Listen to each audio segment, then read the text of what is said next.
The video you are about to see is presented by Dr. Jacob Tal, founder of Galil Motion Control. In this 12-minute program, Dr. Tal will demonstrate Galil's easy-to-use technology with an emphasis on PID tuning and motion profile capabilities.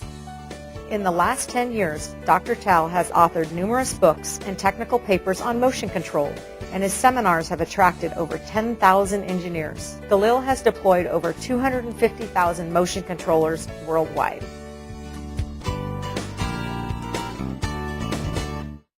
Hi, I'm Jacob Tal, and I would like to give you a demonstration of tuning a digital system and generating motion using the Galil WSTK program. First, the components we have. We have a host computer here. We have a motor with an encoder. We have a power amplifier to drive the motor. And we have a motion controller. The controller is the intelligent part in the system. This is the brain of the system. This particular controller happened to be the DMC 1425, which is a 2-axis controller. Galil has a wide family of controllers that could control anywhere from 1 axis up to 8 axis controllers, and they communicate with the host in several ways. Some of them plug into the bus, such as PCI and ISA and VME. Some communicate serially with RS-232, Ethernet, or USB. Before we start, we need to communicate between the host and the controller. And to do that, we use the Galil language. Galil has developed a language that's very easy to use and friendly English-like, as a matter of fact. If the host needs to know the position of the X motor, it would send the command TPX, as we see it here. And TPX stands for Tell Position X. In response, the controller sends the number -12, implying this is the position counts. In a similar way, if we'd like to interrogate the error, the command would be TEX. TEX stands for Tell Error X, and the response is -12. The language includes more than 200 such commands that address different conditions for the operation of the motor.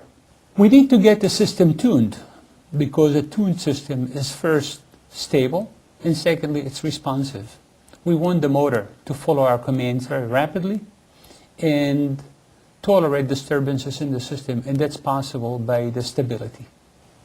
The mechanism for tuning the system is through a digital filter that's programmed in the controller, and that filter is known as a PID filter. The PID filter has 3 parts, P, I, and D. P stands for proportional, and that part of the filter would assure that the system is responsive and moves fast.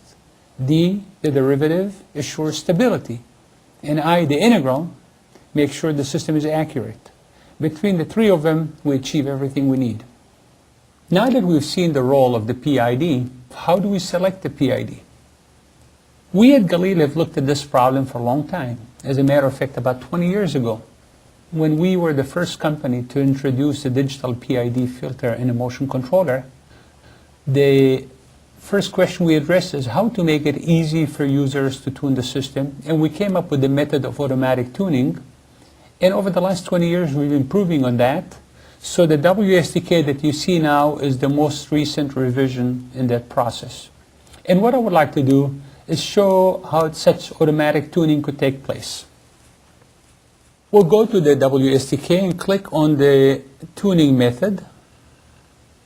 And in here, under the tuning method, notice that there would be several methods. There is the auto crossover, there is a crossover frequency, there is a general tuning, the point-to-point, curve follower, and manual. First, why do we need so many tuning methods? And the answer is that there are different applications, and different applications require different. Galil has sold over 250,000 controllers worldwide, and those run different applications, and different applications are tuned differently. For example, if you're designing a tester that needs to move point-to-point, then the best tuning method would be the point-to-point. If you're designing a cutting machine with a plasma cutter, then the best tuning method would be the curve follower, because it has to follow a certain curve. As for general tuning, you do general tuning. So the different methods fit different situations. And what I would like to do is to demonstrate the quickest and simplest method, that's the auto crossover. To do that, all I have to do is click on the start button. I don't need to specify any parameters. I don't need to know the inertia of the load. I don't need to know the encoder resolution, the amplifier gain. Just start the process and notice that the controller would drive the motor, identify all the parameters, and then on its own it would experiment with different bandwidth until it stops at a certain frequency that it thinks that the system is working best. And once it's done, it displays a step response. Notice what we're seeing here is a step response, and it looks pretty good. We exercise the motor, we send it back and forth between 0 and 400 counts, and notice the step response is very good, very smooth, and very stable. And this happens with a crossover frequency of 534 radian per second. Now that we got the system tuned, we would like to command some motion. And the commands are done by instructions. Let me show you an example. If I send the command PR 4000, in the Galil language, PR stands for position relative, indicating a relative move. The number 4000 is the encoder counts we need to move, which in this case corresponds to 1 revolution. So PR 4000 is the same as saying turn the motor 1 revolution forward. Now, in a similar way, we could program the speed, and the speed command is SP. If I set the speed to a low value of 2000 counts per second, that would be the speed. In a similar way, I could program acceleration, such as AC 200,000 counts per second square.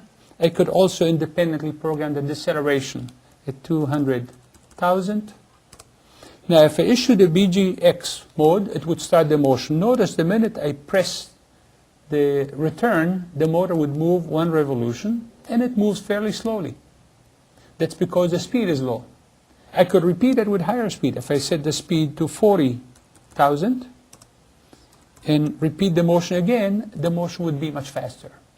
The motion I just demonstrated moved the motor from one point to the other, and it's called point-to-point motion.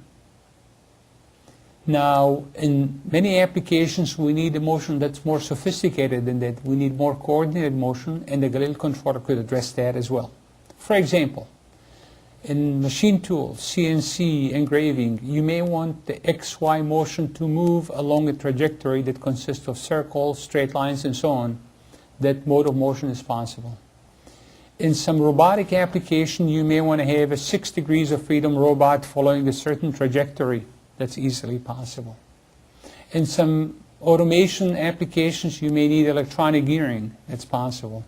In some packaging applications, you may need electronic cam. That's possible. So there are quite a few modes of motion that the Galil controller could supply, addressing the needs of the users. The next function I would like to describe is the stored program in the controller. The controller has a memory allocated for application programs. So I could start with an application program, download it to the controller, and execute it from the controller. This way the host would not be involved in the details of the motion, and the host would be free to perform other functions. To illustrate that, let's go to the file here and open a certain program that I have saved in the computer. Let's review it. This is a typical program for a Galil controller. We start with a label to identify the program. Then the next command, PA8000. PA stands for position absolute. It tells the controller, take the motor to the absolute position of 8000. After that, we have the speed command, acceleration, deceleration. The BGX command would start the motion. That's followed by command AMX. This is an interesting command. That's a trip point. It tells the controller, now that you started the motion, wait until that motion is completed. After the motion of X, then there is another command, wait 100 milliseconds. That is, complete the motion, wait 100 milliseconds, and then issue the next command that says, go to the absolute position of 0, which means go back to where you started. Begin the motion, and after the motion is completed, wait 100 milliseconds, and jump back to the beginning and repeat the whole process again and again and again. So this program when it's executed, it would step the motor back and forth 2 revolutions. Right now the program is resident on the computer. I would like to download it to the controller. Download to the controller. Downloading is done. Now to make sure that it's there in the controller, I could list the program. And sure enough, the program appears there in the controller. Now that the program is resident on the controller, I could execute it with the command XQ. And sure enough, now that I have the program executed, the motor moves back and forth. Now, the whole operation at this point is executed from the motion controller. The host is not involved. As a matter of fact, I could disconnect the host altogether. Notice that I pulled the plug on the RS-232 and the operation continues. Now I could put it back. Such an operation is known as standalone because the controller could handle the whole motion and we don't need a host computer. There are many applications where people would prefer to use this mode either for cost saving to save on the computer or for environmental reasons, they don't want to have a computer in the shop. But generating motion, while this is nice, it's not the end of the road. We at Galil have gone an extra step to provide diagnostics. One of the things that interests the user a lot is what's happening behind the scene. That is, when the motor moves, how precisely is it following the target? And how hard is the amplifier working? Is it still operating in the linear mode? Do we have discontinuities and so on? All the diagnostics is available under this function of the storage scope. Let me go to WSTK, click on the storage scope, and now we see that we could display several traces. I'll choose the four scopes, 4 traces. Here, with the first trace, we'll display the actual position of X. The second trace, I would look at the derivative of the position, which of course represents the velocity. The third trace will display the position error. That would show us the deviation between where the motor is and where it should be. And for the fourth one, we could select a variety of functions. Let's choose what is called the torque, which is really the plus minus 10 volts that goes from the controller to the amplifier and represents the current going out of the amplifier. Now, send the command execute, that would start the motion, and then the controller would collect all the data that would be displayed on the screen. So here we go. Notice the motor starts moving back and forth. The program we have is the same one we had before, where the motor steps back and forth 8,000 counts and repeats the motion. And what we see here are the display of the different functions. Now notice the first trace shows the position. It shows that the position starts at 0, moves upward to 8,000, and goes back to 0. Nice. The second trace is the velocity. It's a trapezoidal velocity we programmed with the right parameters, the speed, acceleration, and so on. The third trace is the error. It shows that under worst conditions, the error is about 7 counts. And 7 counts with this motor is about half a degree. It happens whenever there is a discontinuity, when we start, when we reverse direction, so the error may be ahead or behind, but once we reach steady state position, either constant speed or stop, the error goes towards 0. Obviously, this is an extremely important function because it shows us how precisely we're following the target. Now, the fourth trace shows the analog voltage going to the amplifier. Typically, the range of this voltage would be between plus and minus 10 volts. Here, we're using something within about plus minus 2 volts, which indicates to us right away that the amplifier is sufficiently large and could handle this motion easily. But the significance of this function is in cases that the amplifier is not sufficient. There could be situations where the motor is working hard and the amplifier gives all it can and the command goes up to 10 volts and it saturates the amplifier for a few milliseconds. And clearly, if you saturate the amplifier, you're out of control. And the system may be out of control for a few milliseconds, and there is no way to find it out unless you looked at the voltage throughout the whole operation and made sure that it always stays within the linear zone of plus minus 10 volts preferably within plus minus 8 volts, so you have some voltage to spare. What I've shown here is the ability of the Galil function to tune the system, generate motion, and provide diagnostics.